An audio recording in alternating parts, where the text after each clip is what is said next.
कर्मचारी संयुक्त परिषद उत्तर प्रदेश की केंद्रीय कार्यकारिणी की बैठक, जिसमें संबद्ध संगठनों के अध्यक्ष, महामंत्री, जनपद शाखाओं के अध्यक्ष, मंत्री एवं संयुक्त परिषद की केंद्रीय कार्यकारिणी के पदाधिकारी शामिल हुए। संयुक्त परिषद के अध्यक्ष JN तिवारी की अध्यक्षता में लखनऊ में संपन्न हुई बैठक में 100 से भी अधिक पदाधिकारी उपस्थित थे। बैठक के बाद प्रेस वार्ता को संबोधित करते हुए संयुक्त परिषद के अध्यक्ष JN तिवारी ने अवगत कराया कि आज की बैठक में 20 जनवरी के विधानसभा पर धरना प्रदर्शन एवं घेराव कार्यक्रम पर उपस्थित पदाधिकारियों ने अंतिम मोहर लगा दिया है। उन्होंने कहा कि 20 जनवरी को प्रदेश के विभिन्न विभागों से 20,000 से भी अधिक कर्मचारियों ने विधानसभा पर घेराव करने का एवं धरना प्रदर्शन कर मुख्यमंत्री को ज्ञापन देने का आश्वासन दिया है। JN तिवारी ने बताया है कि आउटसोर्स कर्मियों के न्यूनतम मानदेय पर अभी तक कोई स्पष्ट स्थिति नहीं बनी है। आउटसोर्स कर्मियों का शोषण लगातार हो रहा है। 30 दिन 12 घंटा काम लेकर 28 दिन का मानदेय दिया जा रहा है, वह भी मनमानी तरीके से। 2001 के बाद संविदा, वर्कचार्ज एवं दैनिक वेतन भोगी कर्मचारियों के नियमितीकरण की कोई नियमावली नहीं बनी है, जिसके कारण कर्मचारी एवं शिक्षकों में सेवा सुरक्षा को लेकर संशय बना रहता है। विभिन्न संवर्गों की वेतन विसंगतियों पर मुख्य सचिव समिति निर्णय नहीं कर रही है। कोरोना काल के दौरान काटा गया नगर प्रतिका भत्ता एवं सीज किया गया 18 महीने के महंगाई भत्ते पर भी निर्णय नहीं किए जाने से कर्मचारी नाराज हैं। JN तिवारी ने अवगत कराया है कि कैशलेस इलाज में भी प्रदेश के कर्मचारियों को लाभ नहीं मिल रहा है। उन्होंने कहा है कि प्रदेश के 40 लाख कर्मचारियों के परिवारों के 2 करोड़ 40 लाख मतदाता इस बार के चुनाव में निर्णायक भूमिका में होंगे। 18 जनवरी को एक बार पुनः ऑनलाइन बैठक करके समीक्षा करके विधानसभा घेराव की रणनीति बनाई जाएगी। कर्मचारी संयुक्त परिषद की आज एक कार्यकारिणी की बैठक भी हम लोगों ने रखी थी। यहाँ पर कार्यकारिणी की बैठक सुबह 11:30 बजे से चल रही है, वो करीब 2:30 बजे तक चली है। उसके बाद हम लोगों ने एक प्रेस वार्ता भी रखी थी। प्रेस वार्ता का मुख्य बिंदु है, जैसा कि आप सभी लोग जानते हैं कि 20 जनवरी को विधानसभा पर राज्य कर्मचारी संयुक्त परिषद ने धरना प्रदर्शन और घेराव का कार्यक्रम दे रखा है। और इसके पहले राज्य कर्मचारी संयुक्त परिषद अपने आंदोलन के 3 चरण पूरे कर चुकी है।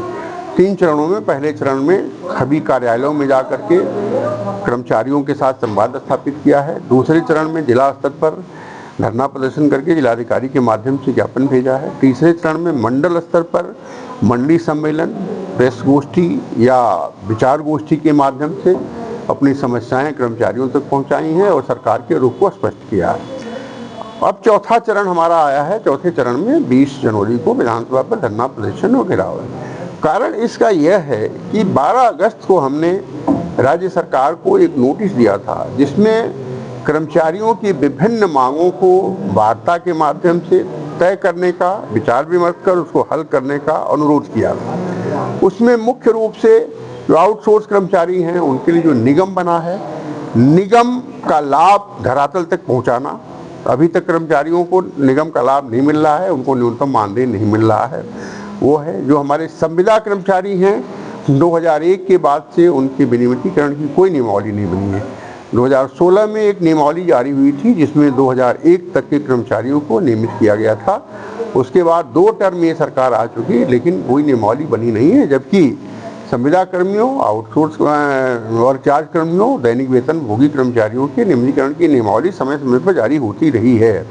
इसके पहले भी 90 में जारी हुई, 96 में जारी हुई, 2001 में जारी हुई, बट इधर 24-25 सालों में कोई नियमावली नहीं जारी हुई है।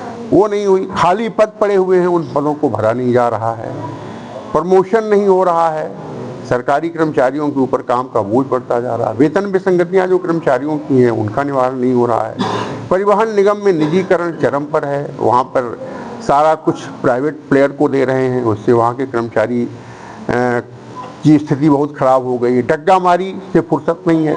जो 10% मार्ग इनके पास बचे हुए हैं उन पर डग्गामारी चल रही है, सरकार उस पर नियंत्रण नहीं कर पा रही है। मृतक आश्रितों की भर्ती उनके यहाँ नहीं हो रही है। ये सारी समस्याएं हैं। समाज कल्याण विभाग में हमारी 1100 करीब संविदा शिक्षक हैं, उन संविदा शिक्षकों का नियमितीकरण नहीं हो रहा है, जबकि वो सरकार की योजना के अंतर्गत नियमित पदों पर विज्ञप्ति निकाली गई, उस पर चयन समिति बनी गई और उस चयन समिति के माध्यम से वो चयनित होकर के आए हैं। उनको उनके पद का न्यूनतम वेतन मैट्रिक्स और यहाँ तक कि कर्मचारियों को मिलने वाला महंगाई भत्ता मिल रहा है। सब कुछ सरकारी कर्मचारियों की सुविधाएं मिल रही, फिर भी उनको नियमितीकरण नहीं कर रहे। भाई क्या दिक्कत है? उसमें एक पैसे का आपको वित्तीय लाभ नहीं देना है, कुछ भी नहीं खर्च होना है, लेकिन फिर भी नियमितीकरण आप लटकाए पड़े हुए हैं। ये सब मुद्दे हैं। कैशलेस इलाज के लिए इन्होंने जारी कर दिया, पीजीआई वगैरह में इतनी लंबी लाइन है, कर्मचारियों को कैशलेस इलाज की सुविधा नहीं मिल रही है। आशा बहुएं हैं, उनको जीने लायक वेतन नहीं, उनके लिए 18,000 न्यूनतम मानदेय की हम लोग बात कर रहे हैं। इन सब मुद्दों को लेकर के परिवहन निगम है, परिवहन निगम का एक छोटा सा पार्ट नगरीय परिवहन है, उसमें जो संविदा चालक परिचालक हैं उनको निकाल दिया है, वहाँ आपने सब प्राइवेट बसें लगा दी हैं, वो बेरोजगार हो गए हैं।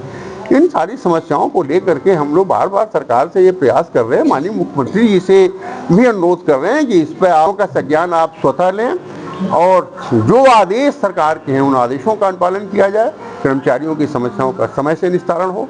अगर समय से निस्तारण नहीं हुआ तो प्रदेश में करीब 2,40,00,000 सरकारी कर्मचारी और अन्य कर्मचारियों के जो मतदाता हैं, वोटर हैं, वो ये निर्णय करने पर विवश हो जाएंगे कि उनको चुनाव में करना क्या है।